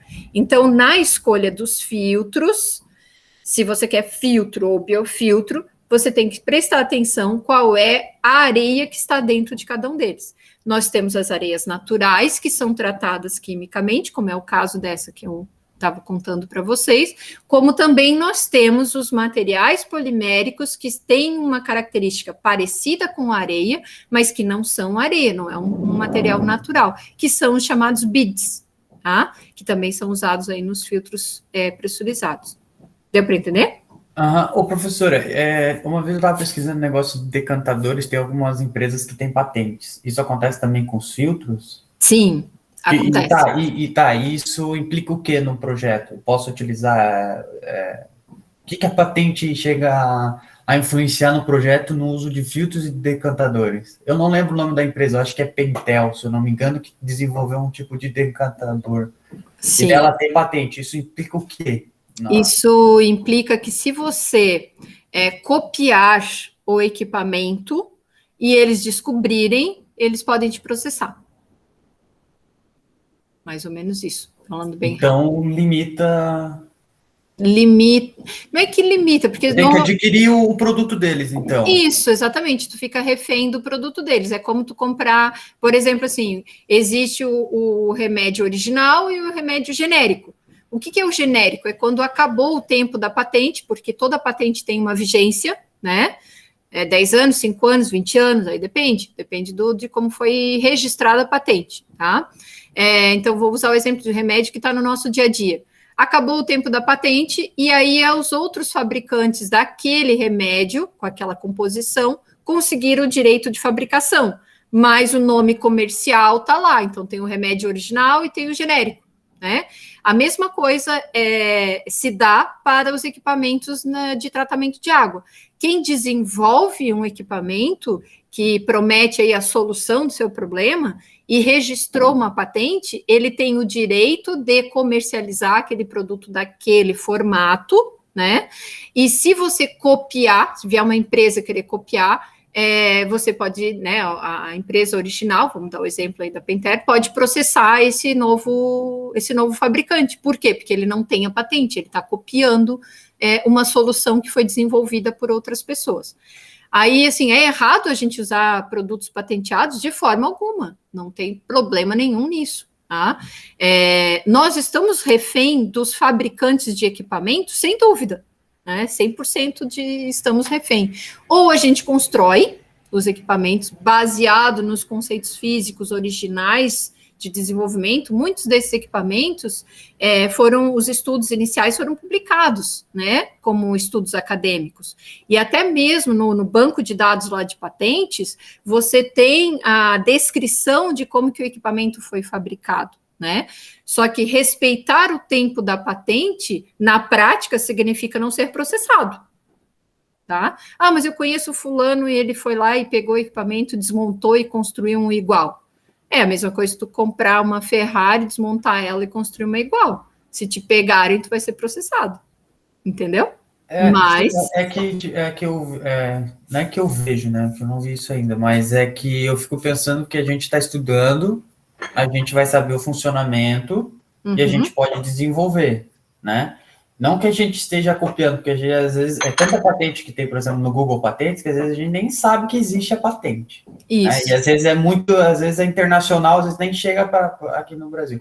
Mas a gente tem o conhecimento, está estudando, e daí a gente desenvolve algo parecido, mas com materiais diferentes, sei lá, a gente faz um decantador desse, pega um desses tanques aí que tem de camarão aí, de náuplio, emenda uns canos e tal. Isso também é considerado fraude da patente? Não, não é. Ulisses, né? Não, Ulisses, não é considerado fraude. Por quê? Só é considerado fraude se você copiar exatamente igual. E esse é uma discussão que eu infelizmente, eu não tenho capacidade técnica legal para discutir esse assunto, porque eu desconheço, né, tudo que envolve sobre isso, mas é um dos motivos que eu, da área de saneamento, como pesquisadora em processos unitários, porque isso se enquadra bem em processos unitários de tratamento de água, e existem centros de pesquisa focados em desenvolvimento de novos equipamentos, né, que são patenteados e tal.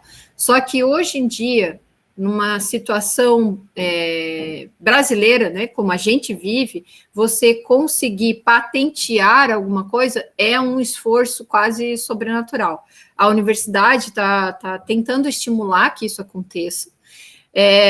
Eu tive uma experiência prática só sobre isso, que eu acho que vale a pena contar, até para esclarecer e dar um norte para vocês nesse quesito.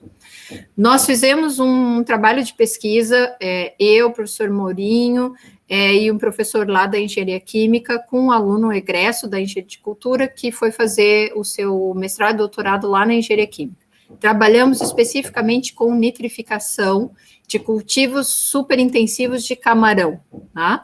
E aí, nosso objetivo era trabalhar com água clara, né? Era fazer um cultivo superintensivo com água clara. Isso significa que a gente não queria a formação de biofloco, uma decisão de pesquisa. E aí nós montamos uma configuração de nitrificação dentro do tanque de cultivo para justamente otimizar esse quesito de injeção de novas tubulações, novos equipamentos para o biofiltro, e desnitrificação fora, além do decantador, além de um reator de UV para fazer a desinfecção de algum micro-organismo que sobrasse ali no sistema. Foi um sucesso. Tá? Foi um sucesso, os camarões se desenvolveram super bem, o dimensionamento do equipamento, né, do RAS, ficou assim, um chuchuzinho, feito em escala piloto, né, bem pequenininho, acho que ele usou tanques de 1.000 litros, se eu lembro bem, que já faz tempo já dessa pesquisa, e aí a gente ficou encantado com o negócio, a gente foi, isso, aí o professor da química falou, isso dá patente. Dá patente como? Talvez desse uma patente em termos de processo, né, de juntar os equipamentos naquele posicionamento. Mas, na prática, a gente não usou nada que já não está descrito na literatura, entendeu? Então, a gente dimensionou o biofiltro com os parâmetros de projeto que a gente encontrou na literatura. A gente dimensionou o decantador da mesma maneira, o desnitrificador da mesma maneira, o reator de UV da mesma maneira. O que tornou a coisa especial foram os tamanhos das unidades e a configuração de fluxo que a gente adotou. Mas isso não necessariamente é quebra de patente e muito menos, no meu entendimento, uma patente nova, porque qualquer um que monte daquele forma vai conseguir, supostamente, né, vai conseguir a eficiência do sistema. Então, daria talvez uma patente de processo, porque as patentes, aí por isso que eu digo que eu não tenho competência técnica para falar disso para vocês. Existe a patente da descoberta do processo, existe a patente do processo de operação, tem várias categorias de patente. E aí, quando você lê num site, por exemplo, de venda de equipamentos, que o produto é patenteado, na prática, a gente deve consultar qual é o tipo de patente que aquela empresa tem. Entendeu? E por quê? Porque a maioria das pessoas não sabe nada sobre isso. Então, o produto patenteado, nossa, deve ser bom. Sabe assim? Aquela coisa de marketing. Então, a gente tem que ficar bastante atento quanto a isso. E a partir do momento em que você encontra na literatura a descrição de qualquer método de tratamento de água e que você consegue construir o sistema e operá-lo e ter eficiência, se você usou um método que está publicado, no sentido público da palavra, ou seja, que está disponível em revistas acadêmicas, em revistas técnicas, né, em revistas do tipo Magazine, não tem como a gente ser processado por causa disso. Tá? Um exemplo que se usa muito, que eu vejo bastante sendo feito, é o próprio flotador, o skimmer. É muito fácil de construir um skimmer em casa, né? Agora, se ele vai suprir a demanda de um cultivo super intensivo, aí são outros 500. Mas para você fazer um sistema pequeno, é fácil de construir. Tá? Vários vídeos na internet, no YouTube, mostrando como é que se constrói. Né? Então, isso é quebra de patente? Não é. Não é, porque você está seguindo os princípios da descoberta do sistema, né? Que já foram descritas na literatura décadas atrás. Entendeu? É que ali, por exemplo, o professor Roberto, ele começou uma patente do sistema laminar de algas, e eu pensei, nossa, fez a descoberta. Só que daí quando eu fui ver na literatura, já tinham feito em, sei lá, 60, 70 lá na República Tcheca. Só que daí também quando eu pesquisei, uma coisa é internacional, fora, outra coisa é no Brasil. Você pode fazer uma no Brasil e pode ter uma, tipo, comitantemente fora do Brasil. Isso. E existem patentes de processo, né? Então, às vezes, você usa coisas que já foram descritas na literatura, mas ninguém ainda juntou elas naquela sequência, ou daquela maneira, ou com aquele material, entendeu? Então, tudo isso é passível de ser patenteado. É um mercado interessante, tá? É um mercado bem interessante, né? Mas vamos dar sequência aqui para a gente acabar, deixa eu ficar atenta aí ao horário, que eu acho que já estou quase chegando no fim aí do time. Queria só comentar rapidamente sobre desnitrificação, né? A desnitrificação, ela é um fenômeno, né, um processo bioquímico que vai fazer o contrário da nitrificação. Ela vai partir de uma molécula de nitrato, né, para converter até nitrogênio gasoso. E esses micro-organismos que fazem desnitrificação, eles são chamados de micro-organismos desnitrificantes, tá? Essa também é possível fazer desnitrificação direta da amônia, bem mais complexo do ponto de vista de manter essa comunidade microbiana viva, mas existe, tá? O chamado Anamox, né? E também existe aplicado à aquicultura. Em que casos nós temos que adicionar um bioreator desnitrificante? Somente nos casos em que a concentração de nitrato for muito elevada, causando toxicidade aos nossos animais, e que os custos de você ter um desnitrificador compensem em relação a você fazer uma troca de água parcial. Tá? Então, em geral, as espécies aguentam 50, às vezes 100, às vezes até muito mais que isso, miligramas de nitrato na água, e você faz uma troca parcial dessa água do sistema de recirculação, fazendo com que não haja necessidade de você ter um reator desnitrificante. Agora, se a tua água de entrada do sistema for cara, né, essa água que vai fazer a renovação, que vai fazer a reposição, olha que tanque medonho. Se essa água que vai estar entrando aqui, ela tiver um custo bastante elevado, né, na captação, vale a pena você fazer de tudo para manter a tua água em loop o máximo de tempo possível e não ter a necessidade de descartar nenhuma água. Quando essa conta financeira acontece, né, que você passa a ser muito caro você jogar essa água fora, porque você vai ter que repor a água no sistema, é o momento em que um bioreator desnitrificante vai compensar o gasto a mais de espaço físico, de mão de obra, de cuidado, de atenção e tudo mais que processos biológicos implicam, tá? Do ponto de vista técnico, né, e bioquímico, você conseguir fazer desnitrificação não é tão difícil, tá? Não é tão difícil. Você precisa ter moléculas de glicose, isso significa que você tem que garantir uma fonte de carbono, né? Você vai ter o nitrogênio, né? E você vai gerar ali, supostamente, N2. O que acontece com esse nitrogênio gasoso sendo gerado, né, na água? Ele precisa ser dissipado, tá? Porque também você tem uma alta geração de CO2, o CO2 é tóxico para os peixes, né? Então, você precisa de ter mecanismos de dissipação desses gases, tá? E você precisa, normalmente, gastar com uma fonte de carbono, tá? Porque a desnitrificação, ela precisa de mais carbono do que a nitrificação, né? Então, é um processo a mais para a gente estar tomando conta, ciência e operando. Outro quesito bastante importante na desnitrificação é que ela não vai adicionar oxigênio na água, né? Ao contrário, ela vai adicionar aí CO2, que num primeiro momento fica solúvel em água, e você, para retornar essa água que passou por desnitrificação para o tanque de cultivo, você precisa oxigená-la, porque ela vai vir com 0 oxigênio, tá? Então, esse é um quesito aí bastante importante, tá? Ok.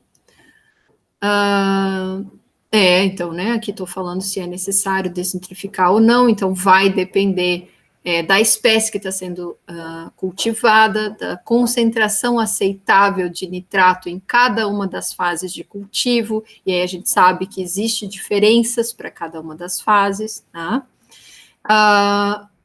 Ok, nitrificação, já falei. Os micro-organismos envolvidos, né? Em geral, são bactérias gram-negativas, né? Mais comuns aí em sistema heterotófico, a gente encontra essas espécies: proteobactéria, pseudomonas, alcaligenes, paracocos, tiobacilos, né? Novamente, a quantidade de espécies é bastante ampla na literatura, e a gente encontra uma série de espécies sendo já descritas como espécies importantes para a desnitrificação, tá?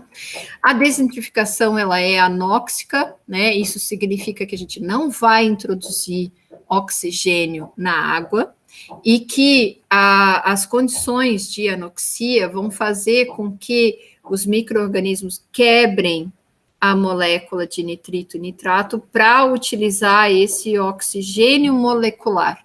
Então, quando a gente mede oxigênio dissolvido num reator desnitrificante, ele precisa ser praticamente 0, né? E aí a gente está falando de 0,5, 0,2, muito menos do que 1 miligrama por litro, porque senão não vai haver desnitrificação, porque os micro-organismos que estão aqui, a maioria deles, a gente chama de micro-organismos facultativos.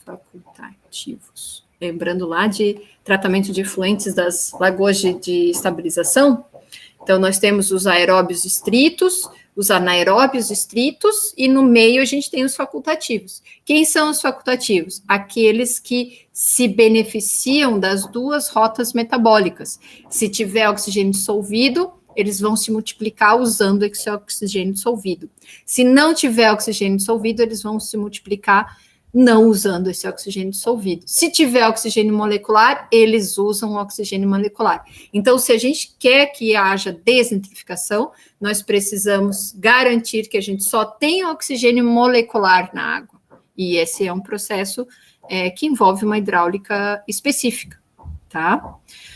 Deixa eu ver aqui, para a gente não ficar também atrasado. Deixa eu ver quantos slides ainda faltam dessa aula de hoje. Eu vou precisar interromper a aula, porque já está, imagino que vocês já estão também bastante cansados, e aí depois eu faço um videozinho complementar para vocês terminarem de assistir essa etapa dos biofiltros. Tudo bem? Por hoje está bom, né? Alguém quer perguntar mais alguma coisa? Não? Então, vou interromper a gravação de hoje.